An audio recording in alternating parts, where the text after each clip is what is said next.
Let's talk about the Pioneer RB-DMX1. So I only own this. This video is not going to compare it with Sound Switch at all. Just going to be my thoughts on this unit right here. So I bought this because, I mean, frankly, I hate programming lights. I really do. One of my least favorite things to do, so anytime I see something that looks like it's going to be completely automated for me, I go ahead and get it. Now, I imagine after my review, I'm probably going to get some comments that say I need to go through and do some programming and set some stuff up, but in my opinion, I feel like that defeats the purpose of buying this. If I want to do some programming, I just use DMX software.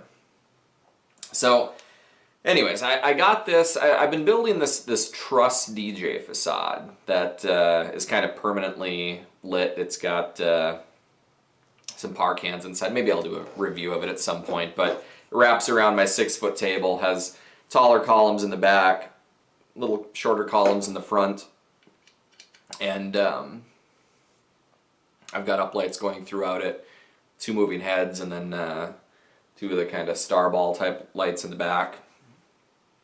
And you know, I thought it'd be cool if I was doing like a school dance or something. I figured this probably wasn't going to work for weddings. You know, you got to be a little bit more in control of your lights when a slow song comes on, or when some sort of special event happens. And if I have to kill the music and talk, you know, I don't want all the lights to shut off. So I got this more for like school dances, maybe bar dances, club shows where I might be on stage. And I thought, you know, the whole basis behind this is it works with Rekordbox DJ, your songs get analyzed, and it's supposed to make your lights go with the song. So if it's kind of a slow part of the song, you know, you figure your moving heads are going to maybe swoop back and forth a little bit. If it's a build-up, you're hoping they're maybe strobing a little bit and moving. But while it does some of that, I feel like a lot of the scenes are kind of repetitive, and I don't think it fully takes advantage of light's capabilities. So also, there's no one of my complaints is that there's no option to select. You can select your par cans as or you can select your wash lights as par cans or bars, I believe, but there's no like uplighting option. So with my truss facade, you know, if I use a program like Light Rider, I haven't done a review on that yet, I probably will, but I can easily plug my Light Rider tablet into my booth, and I can do this like delayed, like, you know, color changing flow looking thing through my booth. And when I plug this in and hit play, it's like this par can is on, this par can is on, this par can is on, and it's just it's not very good for uplighting, especially if you're using truss warmers with it. It really just doesn't work very good. And I tried using it as bars. I tried using it as setting it as par cans. I wish they'd put an uplighting option in it where maybe instead of just like a random par can popping on here and there, it would do more of a continuous fade for the uplights. And maybe when you get to a really like big buildup of a song, it does strobe the booth a little bit, but it's just a little too, like, I mean, it's practically looks like all my truss warmers are off and you're just staring at regular truss.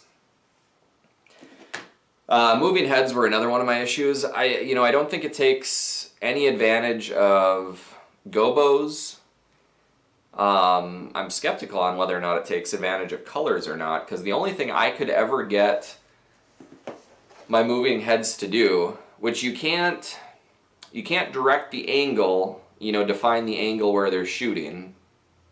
And the ones that I have can only have a totem mode if you're using the built-in programs.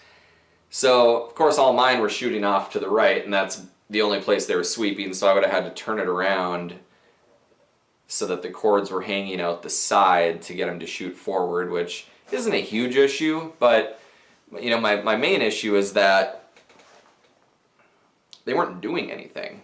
It was just literally blue lights just going back and forth like this. And I DJ'd for hours, And that's literally all they did was just blue lights.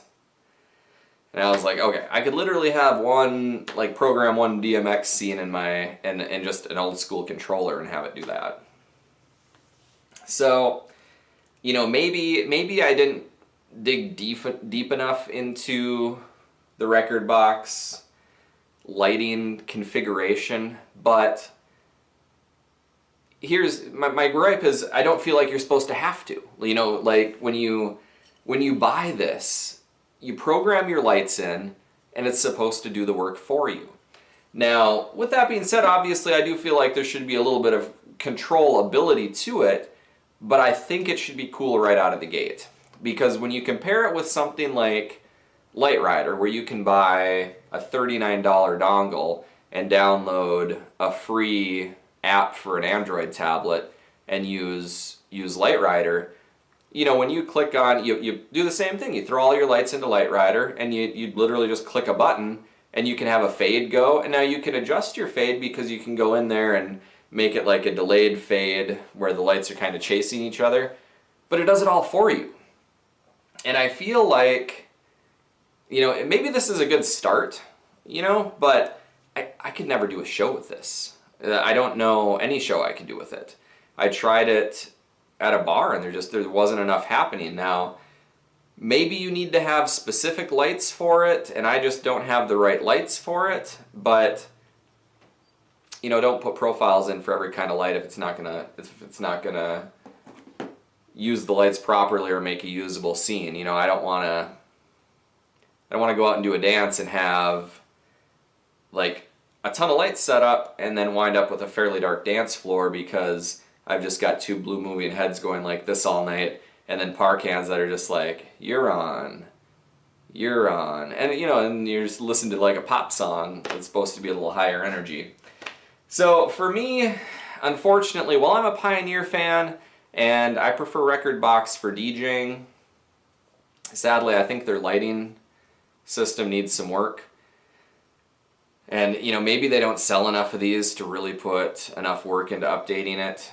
You know, I don't know. It's not working for me, and I think you might see this little guy on eBay pretty soon.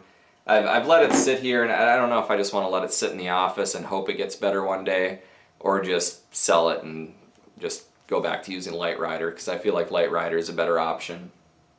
A little bit more control, I can create scenes, but I can also just plug my lights in and hit the built-in buttons and have a good light show. So unfortunately, you know, if you hate programming DMX and you're thinking, man, I should get the Rekordbox Pioneer RB-DMX1, and then I just plug my lights in and I don't have anything to worry about, fortunately, I'm gonna have to say, think again. And if you want good looking lights, the easiest solution I've found so far is probably Light Rider. You can buy the American DJ rebranded version, which shoot, I can't even think of what it's called, but they have the wireless DMX box that you use with your iPad. Unfortunately, with Light Rider, I don't think they have their wireless Dmx dongle out yet, so you've got to use an Android tablet with it, which makes it a little iffy. And that's part of the reason I had been wanting to try this, is because I've been using an Android tablet with it, and I always have to make sure at the start of every show my Android tablet's at 100%. So I think even though I'm going to continue using Light Rider, I might buy the American DJ wireless box, but I don't think I'm going to use the American DJ tablet program. I know somebody that has it, and it sounded like the original Light Rider program works with the American DJ wireless box, and you just get quicker updates if you go with Light Rider instead of the American DJ branded version of it, or ADJ branded version. Let me see if I can find what it is really fast without making this a video of me doing Google searches.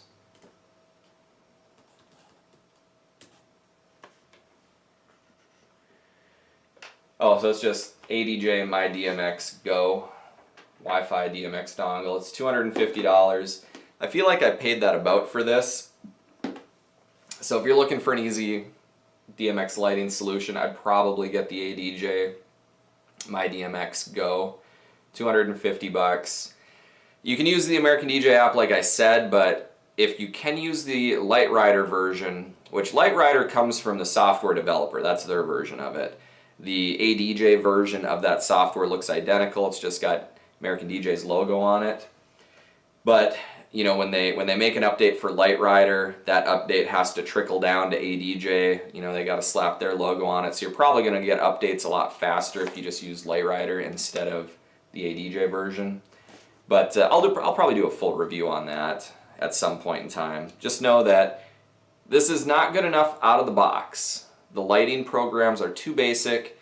If you have fancy lighting fixtures, I don't think it takes advantage of anything. You know, if you have $1,000 moving heads with prisms, I think you're still just going to wind up with, you know, blue beams with no gobos that just go back and forth. I couldn't figure out how to get anything other than that. But like I said, I'm pretty sure in the comments section I'm going to get people saying like, oh no, this software is awesome, all you got to do is configure it. I don't want to. That's why I bought this. I don't want to sit and configure it. If I wanted to sit down for 4 hours and configure lighting software, you know, I'd just be using DMX software on a separate laptop, build some programs, and be done, and have a way better light show than I'm going to get from this. So unfortunately, I do not recommend this. If you have any questions, throw it down in the comments section. If there's some magical thing that I'm doing wrong, let me know. Until next time, have a good day.